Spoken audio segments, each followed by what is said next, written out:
what Tom is saying is that the best preventative measure is overthrowing the entire system. That would be true.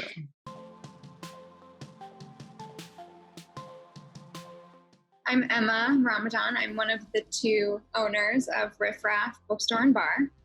And my name is Tom Roberts, and I'm the other owner, Riffraff Bookstore and Bar. We're a small-ish bookstore, about 6,000 books.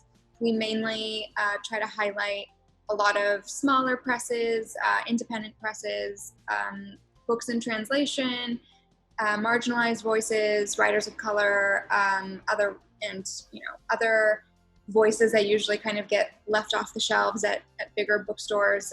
And we try to carry that over into the bar and cafe side as well by keeping things relatively affordable compared to other spaces. And we try to create a very welcoming space for anyone to come and just hang out and, not feel obliged to be a certain kind of person or spend a certain amount of money or anything like that. We try to just keep it open and welcome and safe for everybody.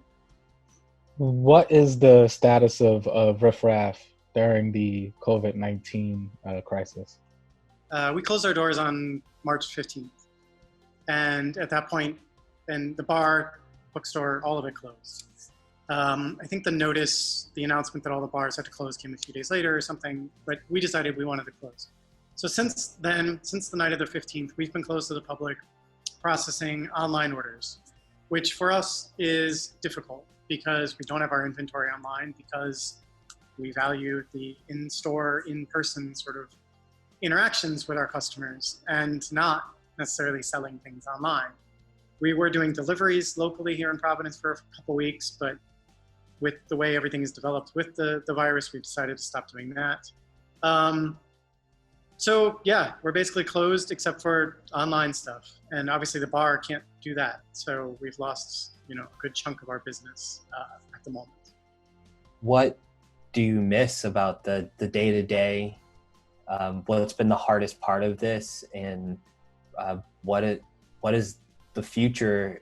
Even if I know you've been working so hard, if you can look at the future, what does the future look like right now? We miss customers coming in. We miss people like browsing the tables and browsing the shelves and being able to talk about the new books. I yesterday unpacked like 3 huge boxes of new books, and I'm still putting things out on the tables as if we're open because I just, what else am I going to do with them? And it's really sad that there's no one here to look at all the new cool things that have come out. So I think just that energy, it just feels kind of ghostly and it's, sad. Yeah, I mean, for both of us, at least for me, like I left New York and publishing because I was sick of sitting at a computer and emailing and talking about books in that way. And, owning a bookstore, and I had worked in bookstores for a long time, off and on. This is so much more rewarding to have customers come in, and regulars especially, who say, oh, what's new, or what are you reading? And you get to talk about it. And the passion that we have and the way we talk about books is so much more obvious, I think, in a conversation with somebody than it is ever going to be over email, especially when we have, so many emails to write, and it's so hard to sort of, the face-to-face interactions is so invaluable to humanity, to society, that, moving it all of it online into a bunch of emails is really, it feels, we're very appreciative that people still support us, but it's just not the same at all. In terms of the future, I think most immediately, we're trying to get our inventory online. We're trying to build a website that does have our inventory to make online ordering more streamlined and easier for everybody, including us. And then after that, it's very anxiety-inducing to think about. There's a lot of loans that are being offered for small businesses, but loans aren't really what small businesses need. We need grants. We need actual help. And a lot of these loans are forgivable, meaning that you don't have to pay them back if you use them for certain things. But actually, the way that they work and the way that they're set up, it's almost, for some businesses, it may not be worth it to get these loans. It may not be worth it to get the burden of what's not forgivable, just to get the little piece that is forgivable. So we're sort of like in limbo of, we've applied for grants, but are we even going to get them? are they, or for loans rather, are we even going to get them? What will actually be forgiven because the rules keep changing? How much help is actually going to make its way to small businesses? How much help is going to make its way to us? What will that help look like? And we're kind of just waiting to see, what government assistance looks like for small businesses, and therefore what our future will look like. It's really hard to appreciate just how dramatically everything has changed in the course of like 3 weeks. And, I do the bookkeeping. I know how much money we owe as of right now. And I know that, without some help in the immediate future, we're going to be in serious trouble. And we're clearly not alone.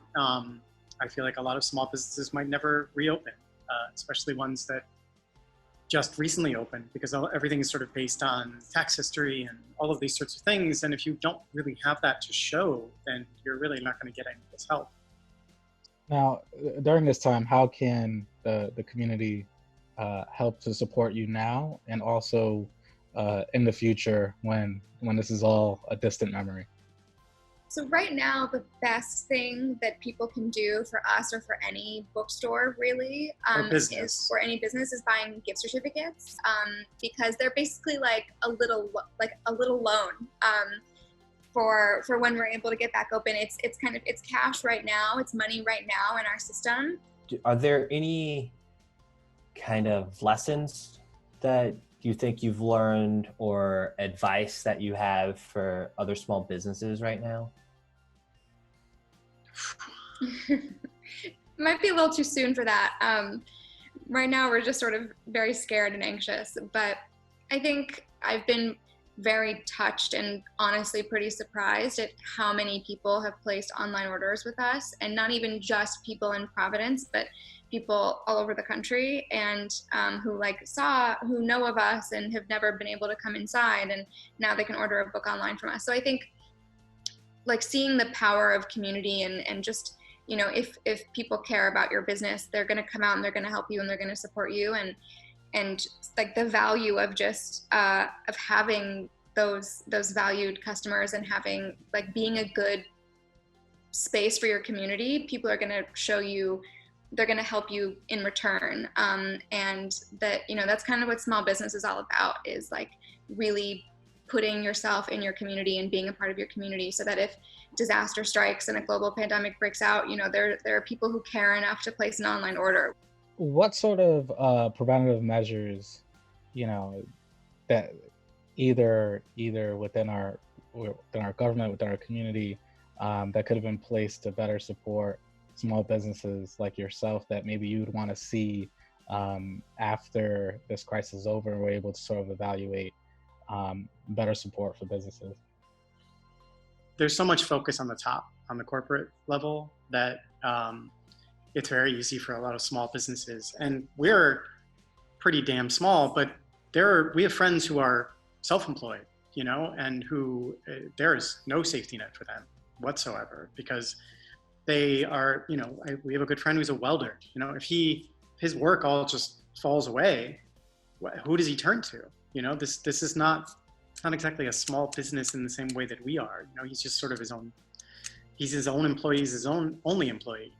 And so there's a lot of focus on corporations, and the idea, it's this stupid Reaganomics idea that it trickles down, and if corporations are strong, then they'll hire people and it keeps the economy going, and blah, blah, blah, blah, blah.